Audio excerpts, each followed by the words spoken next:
In a new episode, a new season of Fratelli di Rugby. We're back, baby. Ciao We are Mike, back.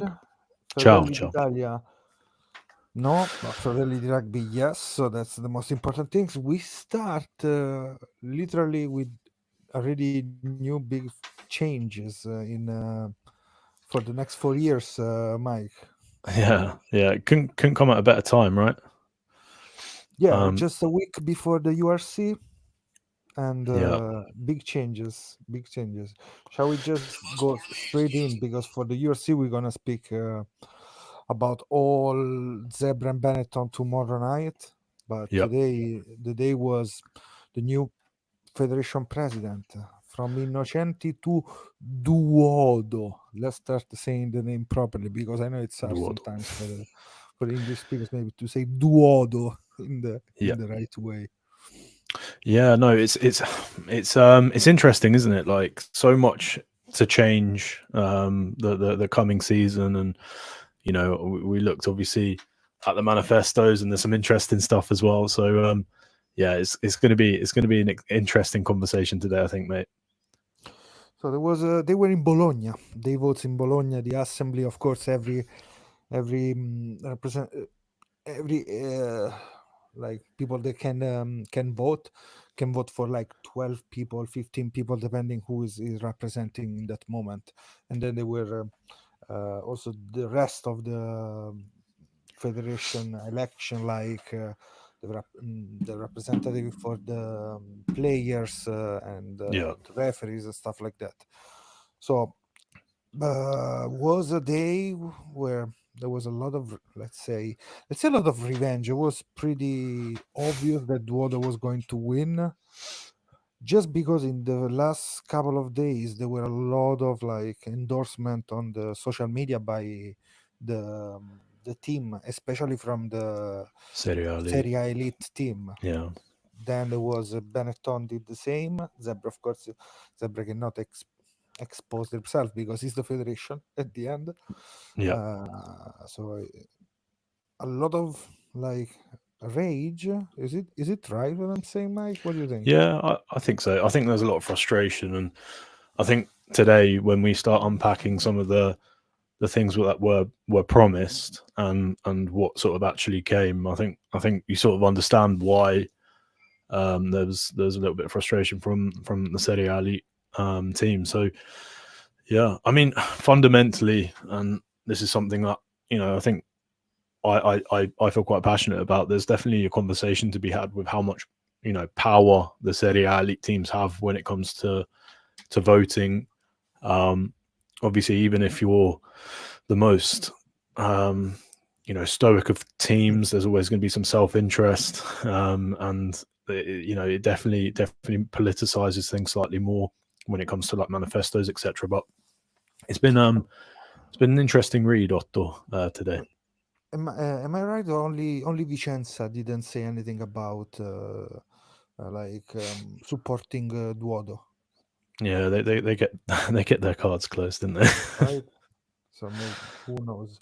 Anyway, let's do like a couple of step back Yeah, to think about what Innocenti left after 4 years, because there's been a yeah, lot of stuff going on in the last 4 years. He, of course, during the assembly, he was there representing all the victories, but it was only victories these 4 years with him, or there was something else, Mike? So I'm giving you the word, because you know much more than me about this, how yeah. how you dig in.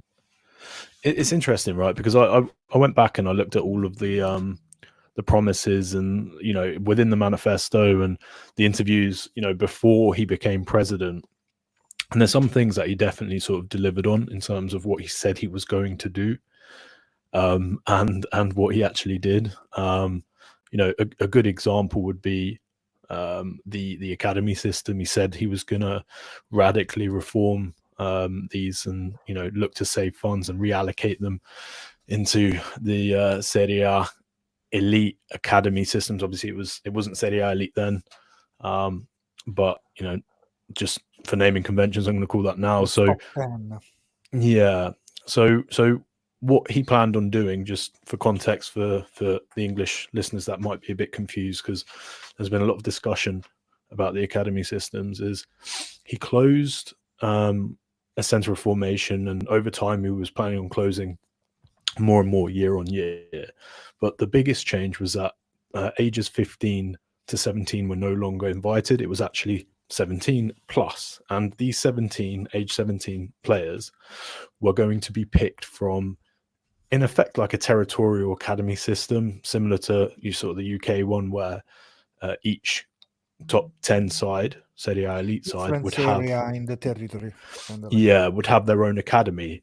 And with the money saved from the original sort of centers of excellence, that was basically going to get distributed across the top 10, top 12 at the time. And like he said, sort of the thought process was that there was going to increase from 200 to 300 sort of competent players to pick from. So that was the logic behind it. Now, there's been obviously a lot of discussion. I think, we can start seeing, really the results from the time previously with that. So that's why that was a big point of contention for a lot of people.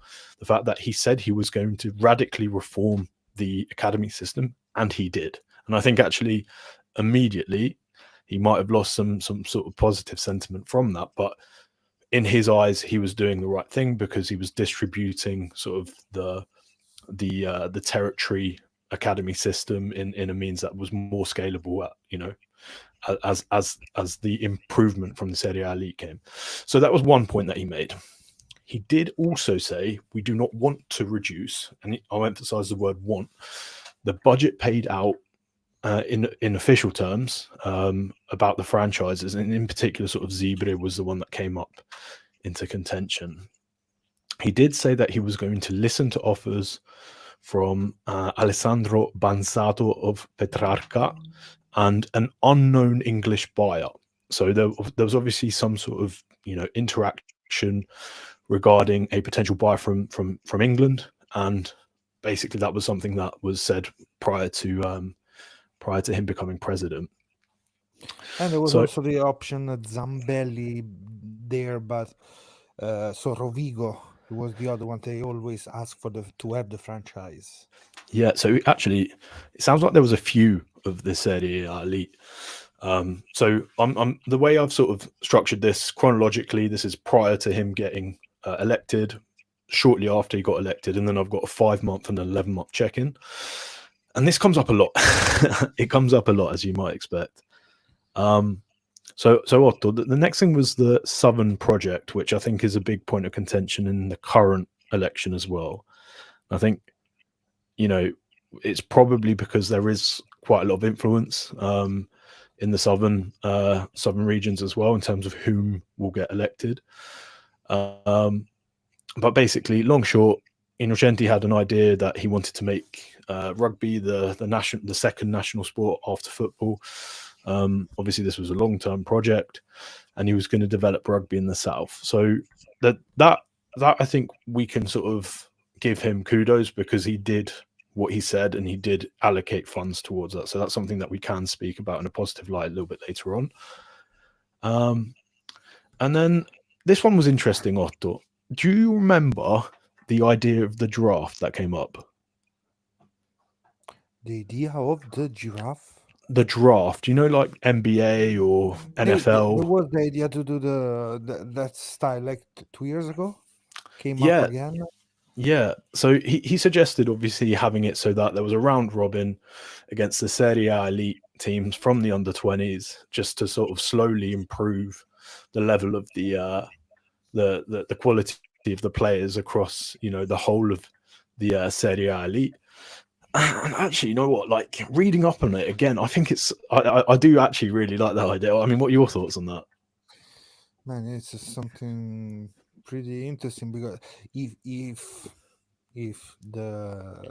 it's like they have some kind of like minimum minutes to play for some of those players drafted, maybe the best talent, hopefully somebody can have more time in the legs officially, not only training with maybe with a senior team. So probably that is something a little bit, It's just but it's not interesting, isn't enough it? because we move from the draft to the situation where we start we completely stop talking about permit players, Yes. which is Yes. which is pretty connected to the idea of a draft, and then you stop the options to let players being involved more and more on the top level for clubs in Italy.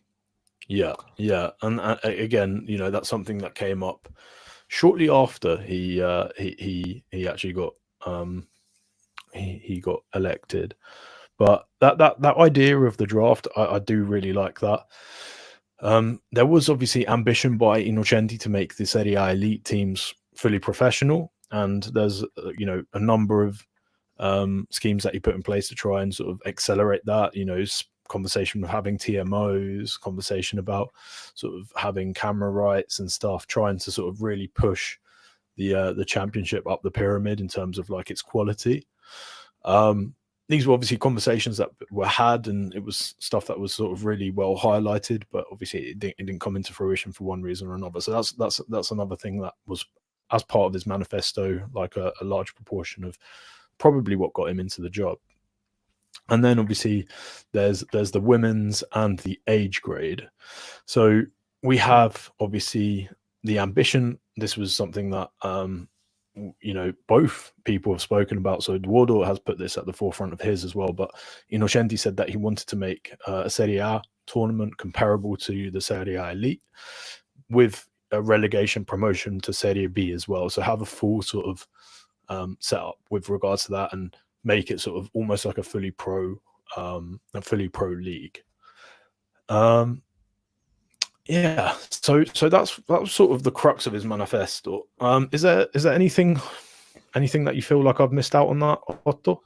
No, I think more the situation along these 4 years. What happened in those 4 years? The changing of Franco Smith, moving to Crowley, getting Quesada on, passing through situation like Paolo Dogu, Ivan Nemer, that's another situation too. So it happens a Yeah, lot of stuff in these 4 years. Then the defeat in Batumi, in Georgia, the slap in the face from New Zealand at the World Cup, and France too. yeah, We have yeah, to put those in the 4 years cycle, not yeah, only thinking about the good stuff. All the bad stuff happened during these 4 years. Of course, the we didn't see the Coppa Italia yes, streamed anywhere. It's crazy that we were not able to put anything on the Federazione Italiana Rugby YouTube channel, stream yeah, everything, put something on Twitch, whatever. Try to give more space in that, but also yes, of course, we are on the Rai, but still there is so much, because now I'm thinking about all the Serie A elite clubs, but let's go for that after. well, So yeah, it's funny you up bring many things. it's funny you bring the Serie A elite because to your point earlier, it wasn't just Banzato. There's Paiano, Raffaella, Vittarello, and then Zambelli, like you said. Those were all people who were requesting that license from the federation, and that's something that obviously a week after his election, he said Banzato is one of the most important people in the rugby in our movement at the moment, and if Banzato asks for an answer, it is our duty to give it to him. So like they were seriously considering obviously getting rid of ZEBRE immediately in March of 2021, which is crazy. And also on top of that, you said, and you're absolutely right, he said permit players will be cancelled immediately, but they weren't really. And No, because that's now let's see now, talking about ZEBRE, Locatelli, or think about the players that are in Mogliano. They played for Benetton last 2 days ago. mm-hmm. It's pretty the same. Well, this is it, right? And this is 5 months in. So right now we've done his manifesto. You know, in the interview, we've done 1 week after he was elected, and now this is 5 months in. So he said categorically no permit players. In the 5 month, you know, the 100-day review, he said permit players will be signed by the federation or the franchises, will train with them at least twice a week, and then will be associated to a top 10 club to take the field. So he's gone from there won't be any to there will be, and this is how it's going to look. He said that obviously the training centres and the academy costing too much, so the 4 training centres will therefore be replaced by targeted investments at, you know, the Serie A elite clubs, and there will also be an investment in terms of the federal technical training centre as well to try and sort of upskill a lot of the coaches, which was and is a really good idea, to his credit. But from this point, and this is 5 months in, Franco Smith, no longer the head coach, like you said, he's now in charge, and he wanted to bring back the Emergenti Italia, whatever you want to call them, depends on who's playing with them. But he wanted to bring that back. And they said that there was going to be a schedule of 7 to 8 seasonal matches, right? Which against both tier 1, tier 2 nations. And that was going to give them time and effort to physically work on improving the general level of the Serie A elite players as well, right? So there was the idea it was to compete in the like Toyota Challenge, the one where Ireland A went. yeah, in South Africa, and that was obviously the Franco Smith connection, wasn't it? So yeah, interesting, that one. So this is what was discussed. There was one big point here though, because he did come true on what he said 5 months in. With the Southern project, he did allocate 421,000 euros across 4 areas of Southern Italy. So it worked out about sort of, you know, I think it was sort of 7 teams across the 4 areas. So they got a substantial amount each. So he again, to his credit, he did do what he said with the Southern project. He did allocate funds towards them. To you, Otto, 421,000. What are your thoughts on that?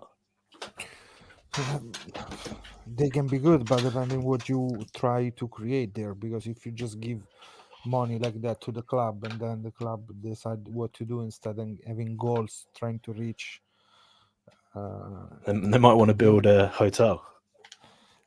Man, I want something more organic. Just throw money in a bucket, and hopefully tomorrow you're gonna find more.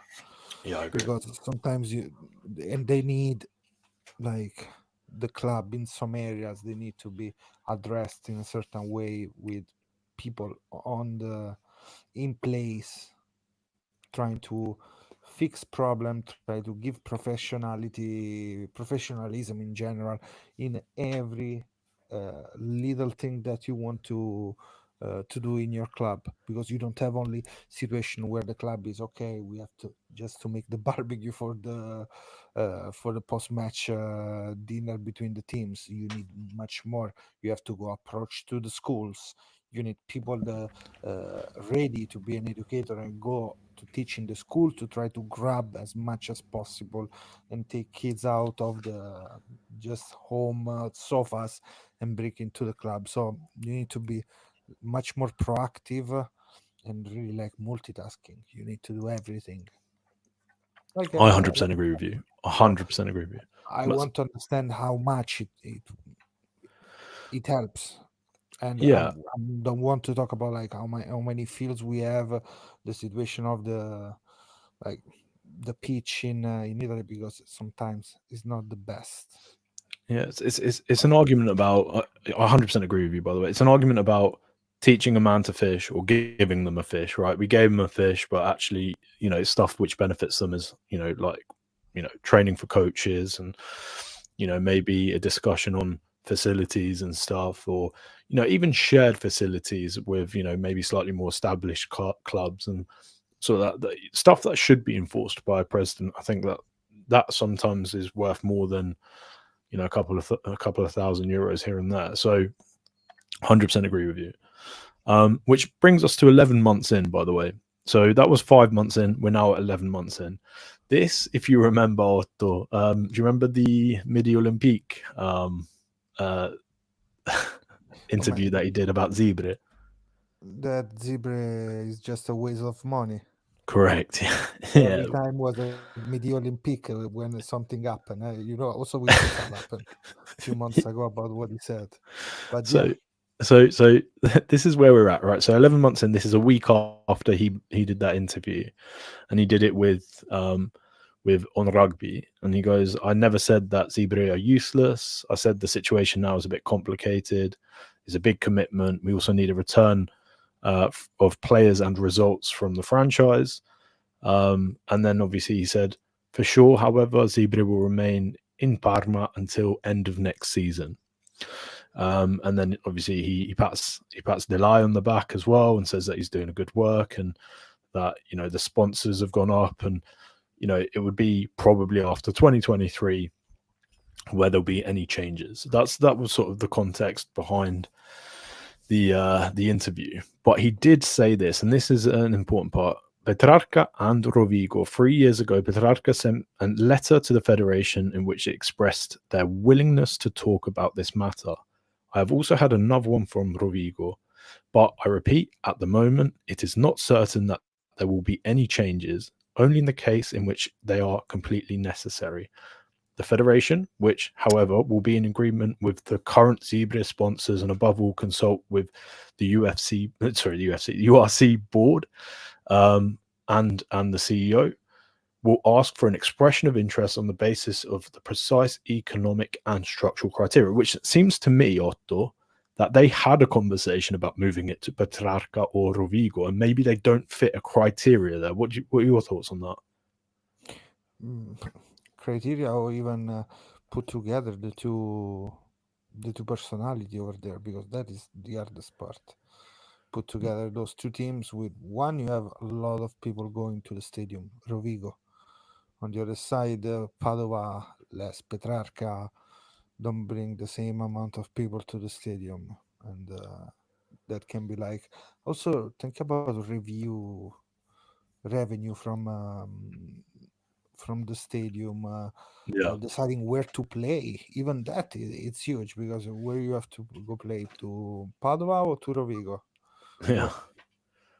Well, also, I think like there's strict sort of URC policies in terms of like ease of access to get in there as well. Obviously, I don't think it'll be too dissimilar to Treviso in terms of like, you know, getting there, but I wonder if that factors in as well. You know, just as an interesting point, you know, like it needs to be certain distance from an airport and all that jazz. Doesn't just make interesting, sense, isn't the it? fact that oh, how should I say you much more than that? Like, they're so close with Treviso, which is crazy to put all there. I understand if we want to do a polo everything, but still, really, really too close. Yeah, no, I'm If with I you. want to put some salt on the wound, I will say still. But Rome, Italy is the only team, let's say, only nation without a franchise in the capital. That is Yeah, another big other question about yeah, how we're no, I'm with you. gonna organize that. But in general, for me, that is crazy thinking about moving all up there. If you want to move to Milan, move somewhere else, stay in Parma. Because it's interesting what Duodo said today about Parma, but we're gonna speak about him in few minutes. Yeah. So I'll blitz through the next couple of bits because I appreciate I've spoken about sort of the past. This is still 11 months in. He did also say that there was guarantees in place for the TMO and the academy for the following year. He had sort of the financing in place. Again, that didn't happen. Okay, so there's just to build a picture for people who might be slightly confused as to why Innocenti may or may not have won. That he did some great stuff. You know, he definitely, you know, capitalized on a lot of the stuff that he said in his manifesto, but there's a lot of the stuff as well which he wasn't able to do.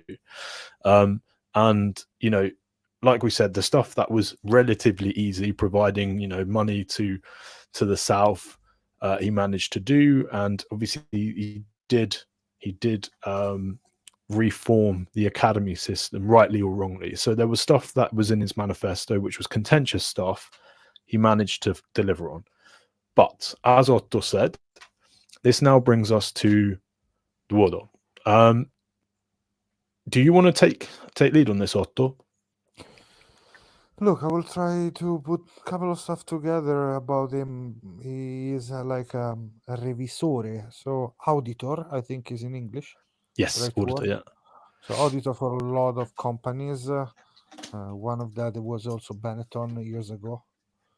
If you go check on the curriculum on the federation website, you can find all the stuff he did. So you know what we'll do, and the huge difference between at least for now seems between Innocenti and Duodo. Duodo is speaking a lot about team, the team. We work for the base of Italy. Innocenti always seemed to be like the general, only him. So Duodo doesn't seem that kind of person for now. So probably we're gonna see him talking less, see more the staff taking, stay in charge of some kind of request from his base, from the people who vote him, and he now said about ZEBRE, because that is the probably focus point. He said, the season already started, so this season we cannot do anything. Let's say this. So let's see next year. We need to have ZEBRE as a team, as Connacht was years ago, like a development team for Italian, no foreign players. But interesting to understand is how they're gonna move the money, because let's say the gap between the money given by the federation to Treviso and Zebre is 700 thousand euro difference between the two of them, more to Zebre than Treviso. And what wants to do Duodo is to try to privatize, to not put money into Zebre, because it's not a good investment at the moment, what he said. So he would like to find somebody that can put the same amount, or something which can be less, to be honest. So a less investment is not already not good if we have to try to compete as a development team on the highest level, because we are already lower than a lot of other situations. Only a couple of Welsh probably are worse than a Zebra now, talking budget wise. So Yeah, no, this is I something that popped to my mind about today and the last couple of interview he did. That is the idea. Try to find investors, huge investors in the Parma area, and move money out from there and give this money to somebody else, of course, to make a better Serie A Elite Italian league, Italian tournament.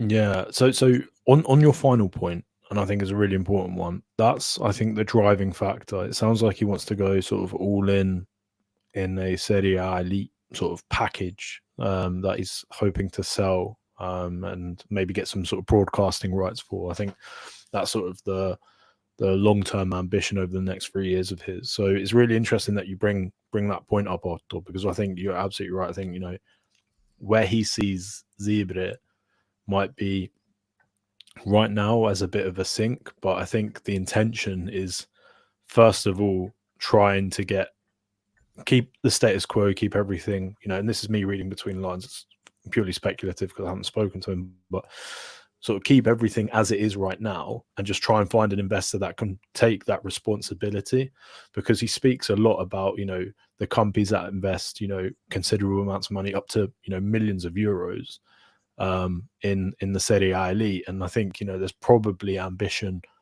or expressed ambition by some of the owners to probably do that in the next level. Do you think that's fair to say? Man, I hope he has some ace in his hands, something to play, because the today he never talk about debt of Italian Federation debt, which was pretty fun, yeah, because he didn't use it to attack, but was one of the topic of the last 2 months. Not speaking about the stuff, so there is a plan. They're gonna try to understand how the stuff works for the next 100 days, and after that we're gonna see. So I'm really looking forward to the 100 days address, because they're gonna start addressing something in 3 months, let's say, and from there we're gonna know. So now we're going to January, let's say. Yeah, yeah, and In obviously January there's we're gonna know more, and that is will will be pivotal in the next 4 years, because from here you're gonna move some little stuff now, and then let's see, because the question about Zebre, the question about changing the name of the Serie A Elite in something else. We have a huge Serie A, which is the second level. We have franchise Serie A Elite, and then we have that level.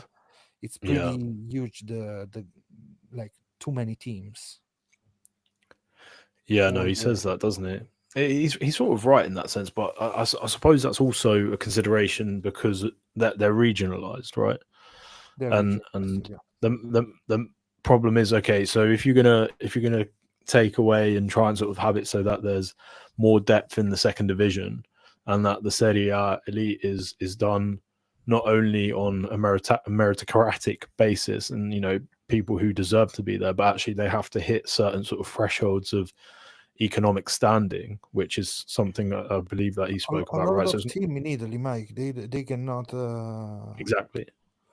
they cannot do it. So they just say, you know what, I have to say thank you, but I stay in the second league. I cannot move forward. yeah. That And then there's is not something that representation in that location, exactly.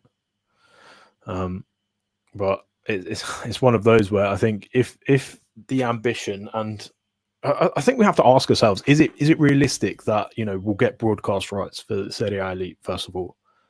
Do you think Again, there's motivation for that?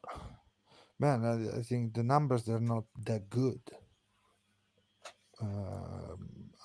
I remember to have maybe more spectators sometimes where they try to put it on YouTube and stuff, because they catch more people.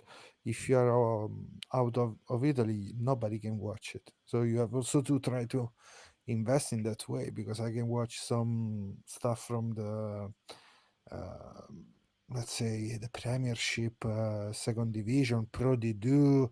I can watch the national New Zealand tournament, Curry Cup, but you have to sell that too. You have to sell Is it Italy in some way, right?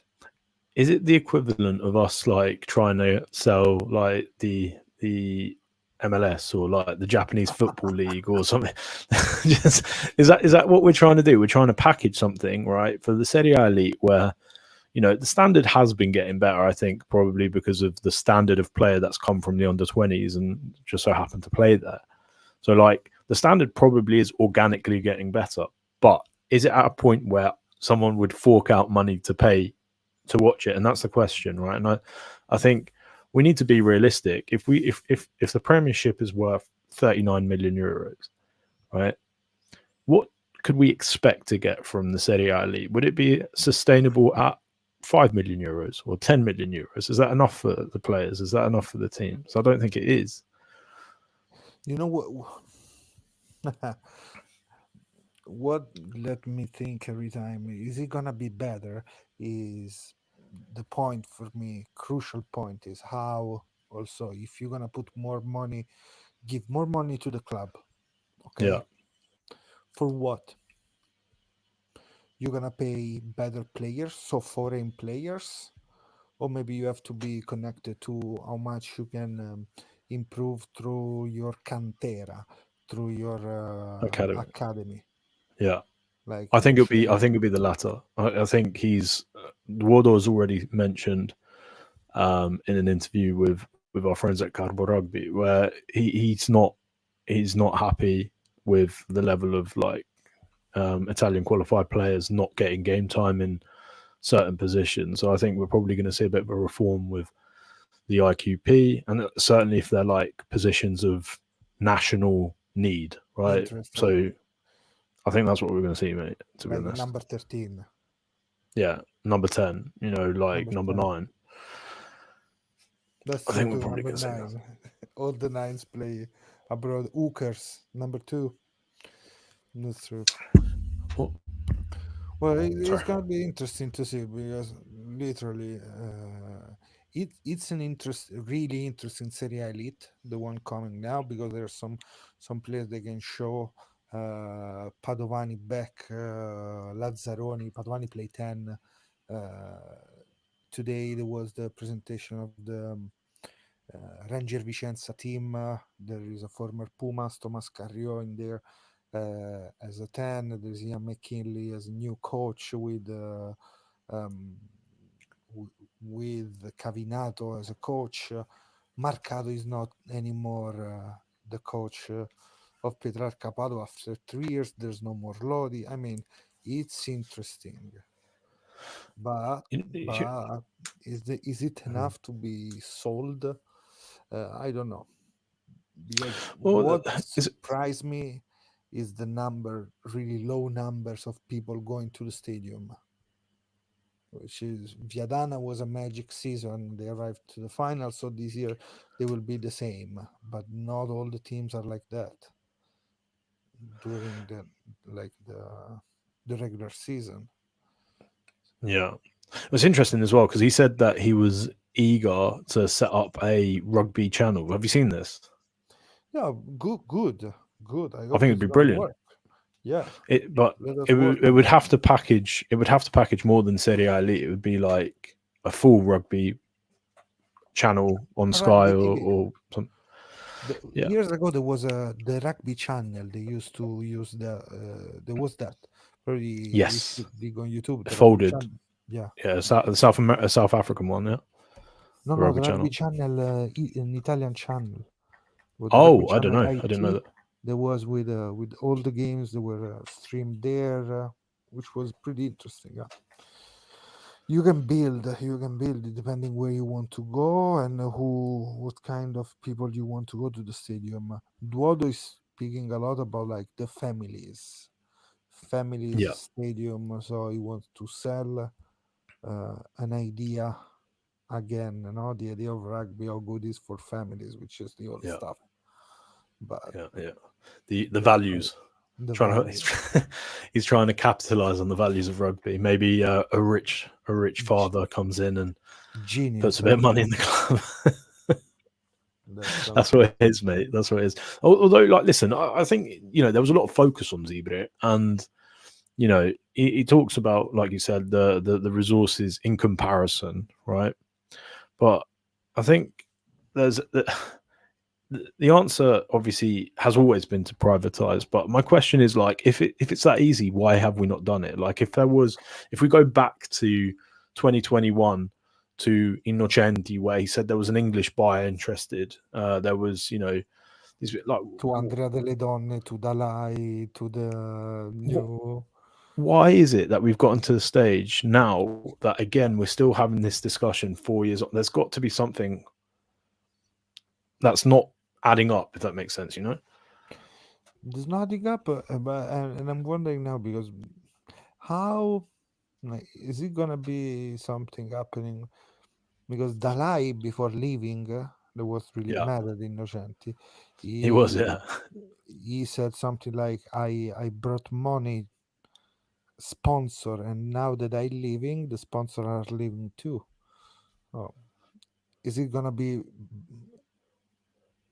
Are we gonna have a Dalai 2.0 at Zebre in some way with a different view and more money coming there in that way, putting together different heads and putting Dalai as a face of the privatized Zebre? Now I'm just opening a scenario uh, that comes to my mind now.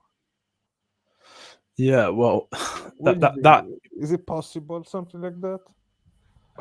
it's tough, mate. I just think like with ZEBRE, it seems like we just put unnecessary stress on their outcome now, right at the start of the season. These are young guys. Like, why is it that the Italian Federation has this distinct way of putting undue stress right on players and just like out of the blue? Okay, fair enough. Like what we need to say, and we'll go on to the comments made today, is we'll have a review at the end of the season. That's it. Like don't have to say, oh, it's a shame that we've we missed it or whatever it is, right? Like we don't need to have those discussions at the start of the season. That's something to be had at a review at the end of the season with the right people involved. Like it's not something you externalize, and this is something that you know Innocenti did really badly. Like if I'm going to be really honest, right, and if I'm going to that's one thing that he did badly. Like he would go in and he'd do undue stress. This is a must-win game, but all of this pressure on young kids. Like our team was so young, they didn't need that. They understood the pressure. They didn't need someone else coming in and just putting it on before the game, like having these conversations. It's just not the right way to operate, right? It's not your place. You're not the coach, right? You can't do that. So if I'm gonna, like I said, that's one thing where I think, learn from the mistakes of your predecessor. That's one thing that you don't do anymore. Okay. Another interesting point will be: are we gonna still running for the Rugby World Cup with Duodo? We not try to do investment in that way. And another position for me, I don't know, like for example, Sport and Salute, which put a lot of money for rugby. They're gonna keep putting money, and how much will be important for us, the seven, because Malagò, the CONI president, wants, of course, more. The CONI is the national Italian National Olympic Committee, for the one that don't know. So Yeah. what's gonna happen with that? We're gonna put money. We're gonna give money to Carabinieri police. Has to be. That's the position he What is said as well. gonna I don't. It has to be right. Like they were the ones that. So Fiammedoro, just for context, they're probably the ones that have been most proactive with the sevens tournament. They like the players that they recruited, even from under 20s and I'm thinking sort of the past 5 years, like they've gotten some really fantastic players, and yeah, good on them. Like I see them as the light of the Italian sevens movement right now. So a team who are self-funded, have no sort of formal external investment other than obviously being part of the Carabinieri. Like there's that they took the initiative. So yeah, more needs to be done there for sure, for sure. What else, Mike? What else? I would like to understand who's gonna change now, because that is the next stop. Like, are we gonna have a new team manager of the national team? Are we gonna have other position about like uh, So coaching he the he did coaches? actually address that today in his opening statements. Um, so obviously you've gone over a lot of them, but just to your point, right? I think he said, I haven't had the pleasure of speaking with Gonzalo Quesada yet. Gonzalo. Yeah, but I will have the opportunity to meet, and I will certainly learn from him. Um, he says obviously that there's. Oh, here we go. We will have to marry some projects together. We will not change another technical staff, as the federation has married to the Casadas project, and we hope that it will still be leading the national team, maybe even in 4 years' time. So I think the status quo stays. Or to your point, I don't think he's going to want to change anything too drastic. I think change will come, and I think reform will come, and it's going to be interesting to see sort of what that looks That's like.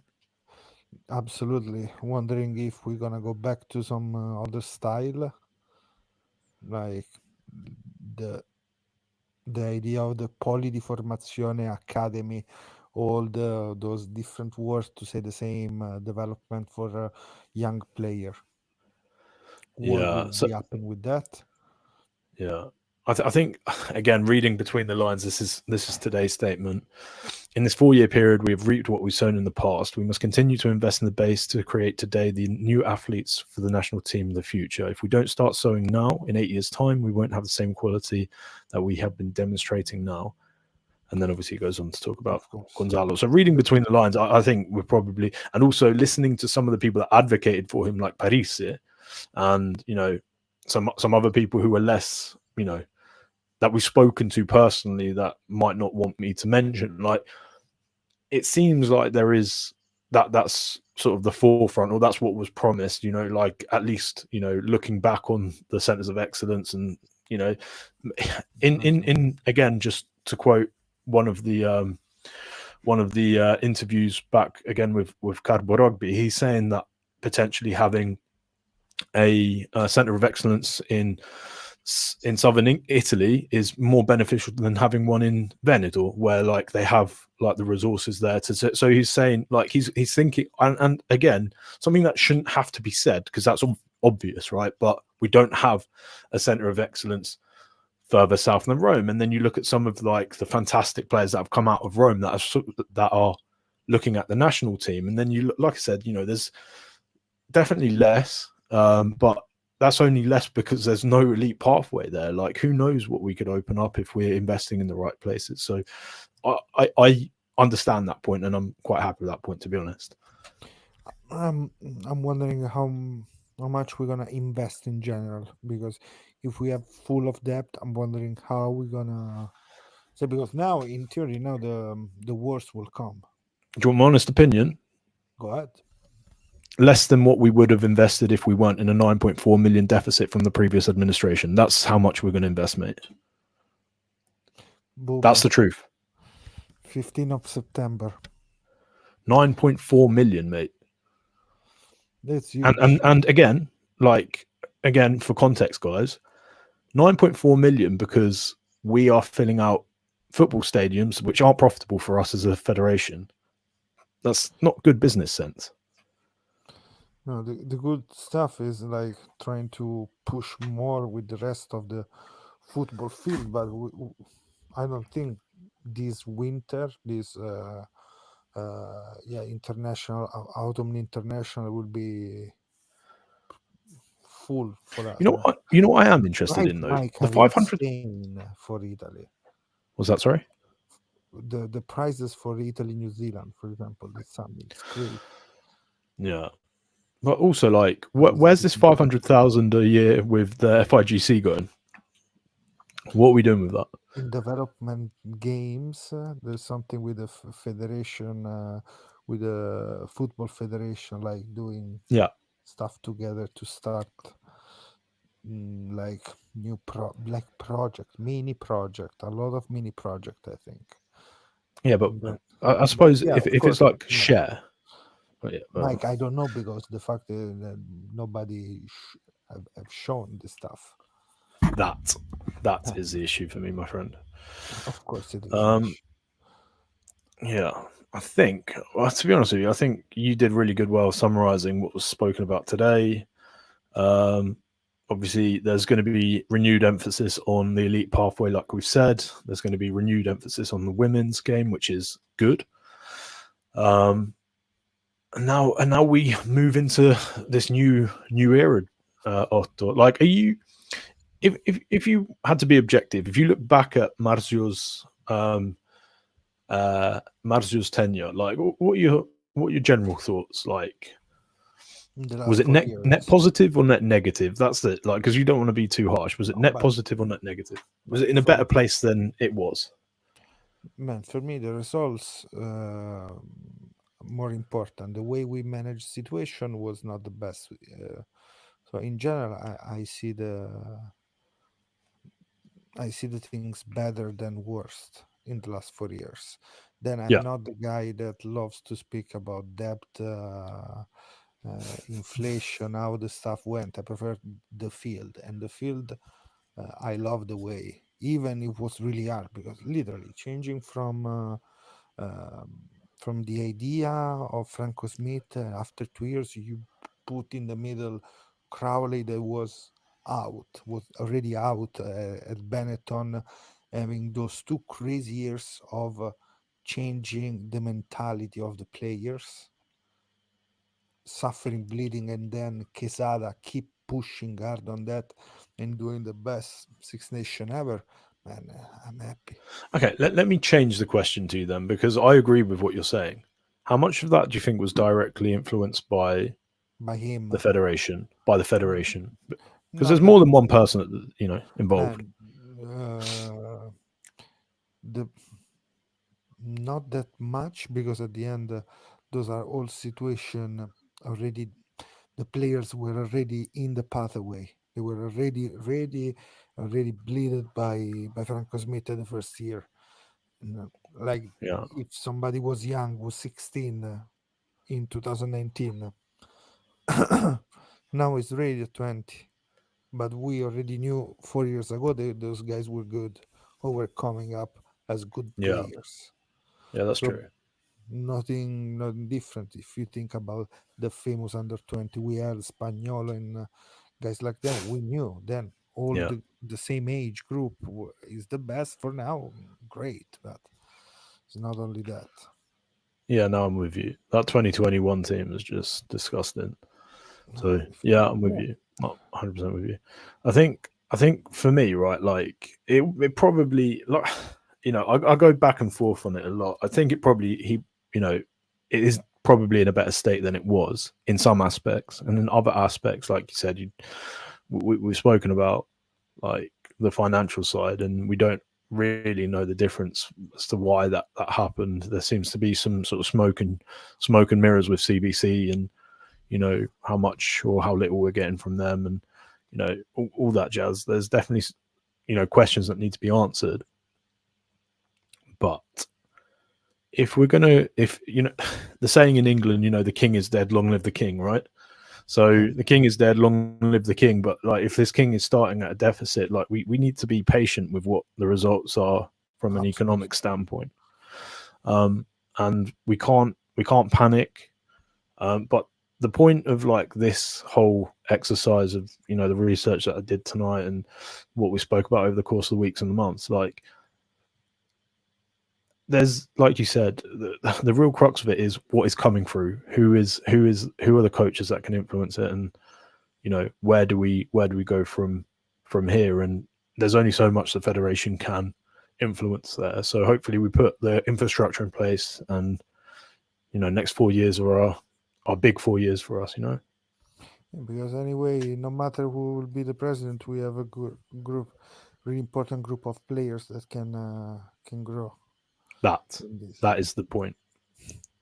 That's it. But Mike, shall we wrap it up? Yes, It's been that's because just to remind everybody that tomorrow will be live again tomorrow night on Twitter and X and YouTube. We're gonna preview the URC, the ZEBRE season, and Benetton season. So, Mike, thank you for chat with me about all the new election, the politics, the worst part of the sport. we got it out the way, Otto. Now we can enjoy. Now we Yeah, can enjoy rugby, mate. yeah. It's done. Finally, we go there. That's it. Thanks everybody, and if you want, just drop us a follow. You can listen us on Spotify, and of course the video replay on YouTube. We have Instagram and everything else. So, Mike, ciao ciao. A Ciao. domani. See you tomorrow. Yeah. See you tomorrow, mate.